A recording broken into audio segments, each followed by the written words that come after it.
power when it comes to enforcing immigration laws. It's called Operation Go. It's a partnership with the Trump administration. According to the governor, Operation Go includes stronger screenings, aggressive identifications, and a major public awareness campaign. Right now, only 2 local Louisiana police departments are operating under similar orders. That includes Kenner Police and a police department in North Louisiana. We're looking into this executive order, and we will bring you those details as we continue to break it down and really unpack what goes into this Operation Go. We'll be sure to keep you up to date on our later newscasts and online. Welcome to another Talking Feds one-on-one. If the administration had its way, Quilmor Abrego Garcia, the man shipped down to a torturous prison in El Salvador by mistake, would already have become a forgotten man. From the time nearly 2 months ago of their grievous error, the administration has trotted out really all manner of excuses to make the American people forget about this boo-boo. They said actually it wasn't a mistake, though 3 lawyers told the court otherwise, or he really is a terrible gangbanger, so no harm, no foul, or there's nothing to be done, so it's all out to El Salvador, or that even to discuss what happened with a court would trample on grave foreign policy secrets, and that Abrego Garcia is not forgotten, and that he remains front and center in the public consciousness is the doing of one person more than any, and that is Senator Chris Van Hollen. Senator Van Hollen has served as the U.S. Senator from Maryland since 2016. He's on the Foreign Relations Committee, among others. Previously, he represented Maryland's 8th congressional district in the House, starting in 2002, and during his time there, he held high-level leadership roles within the caucus. Senator Chris Van Hollen, thanks so much for joining Talking Feds. Hi, Harry. It's great to be with you. You know, let me start with this. Why, you've probably been asked a few times, but why did you decide to fly down to El Salvador and meet directly with Quilmor Abrego Garcia? To try to meet directly, it worked out, but it was a little bit of a flyer, so to speak, yes? Yes, it was a little bit of a flyer. Look, we have this man, Abrego Garcia, who the Trump administration lawyers admitted in court, as you just said, had been wrongfully detained and deported from the United States and sent to this notorious prison in El Salvador. And so I talked to his family, his wife, Jennifer, and others, and I said, I will do everything I can to make sure he gets his due process.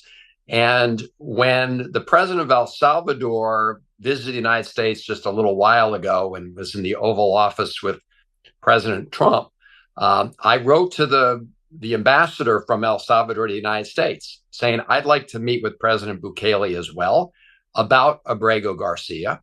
And if I don't have a chance to talk to him while he's here, I intend to go down to El Salvador and try to meet with them and to secure his release so he can secure his due process rights. I didn't get the chance to meet with Bukele here, so I went down to El Salvador. There you have it. Okay, you've talked about that meeting a fair bit, but let's bring it up to the present now before doubling back. So I learned for the first time from your interview that, in fact, he'd been moved to a different facility from that notorious CCOT torture prison you mentioned. I assume you haven't been able to stay in touch with him. What do we or you know, if anything, about his current situation, since he, I gather, has no ability to communicate with the outside world?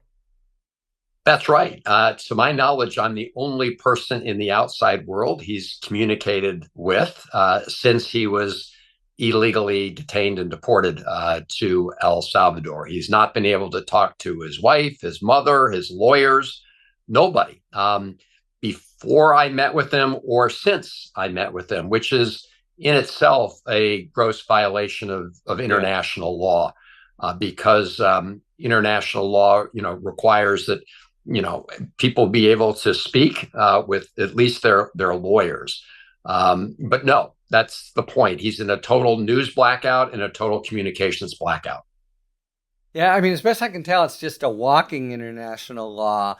violation. And, you know, we have this contractual arrangement where we've paid millions of dollars to El Salvador specifically for people to be housed in CCOT, which I don't know if you've seen the pictures, and of course you have. You know, you have all these prisoners with 4 stacked bunk beds. They don't seem to have mattresses. All kind of, it really is almost reminiscent of an Auschwitz scene of people, you know, anxious and looking out. Okay, you've noted, and it's just a fact, I think, you pointed out that the administration has been lying about his record to make him seem more notorious, this guy without a criminal record here or in El Salvador, to distract, you said, and this I just think is irrefutable, the primary questions about his constitutional rights. For my money, Senator, you put it exactly right, that this case is not just about one man. It's about protecting the constitutional rights of everyone who resides in the United States of America. It's about the rule of law. As I've written about this, I've called out statements from far right to far left saying, you know, the rule of law must be a rule for all. What is your sense? You know, so now this is it's a political fray. And on the one hand, I feel this sometimes as a sort of nerdy guy trying to talk about the Constitution and get purchase with it. And the counterpoint that at least the administration keeps trying to make, falsely, as you say, is what a dangerous guy is and why should anyone care? You know, you're the sort of leader on this side of the constitutional debate. What's your sense of how things currently stand in the public eye as between the constitutional stakes and the argument that who cares, he's just a gang member anyway? Well, you're right that the Trump administration simply wants to change the subject, right? They don't want to talk about the fact that they are violating Abrego Garcia's due process rights under the Constitution. And they don't want to agree and recognize the link between his rights being violated and the ability of the Trump administration to violate the rights of anybody else who lives in America. And so what I've said with respect to the allegations that they make every day on social media or directly from the president's mouth or Secretary, Christine Noem. I mean, they just spew out all this Who had stuff. her own photo op in front of the CCOT prison, right? Yeah. She did this like fashion show in front of this the prison lovely CCOT. Homeland Secretary. Yeah. Okay. Go ahead. I mean, really, it was something because as you point out, I mean, this does look like, it is a terrible prison for the worst of the worst. And in fact, I suggest every American read the most recent State Department Human Rights Report, where they say, with respect to this prison and some other prisons in El Salvador, that there are lots of credible reports of torture, inhumane treatment, and they write down a whole list. But yes, that's where Secretary. I'm Seth Donaldson. Thank you, Peter, for nominating me. I nominate Autumn Wilson, Brian Kirk, and Celia Donaldson. Woo! You have 24 hours. I'm Seth Donaldson.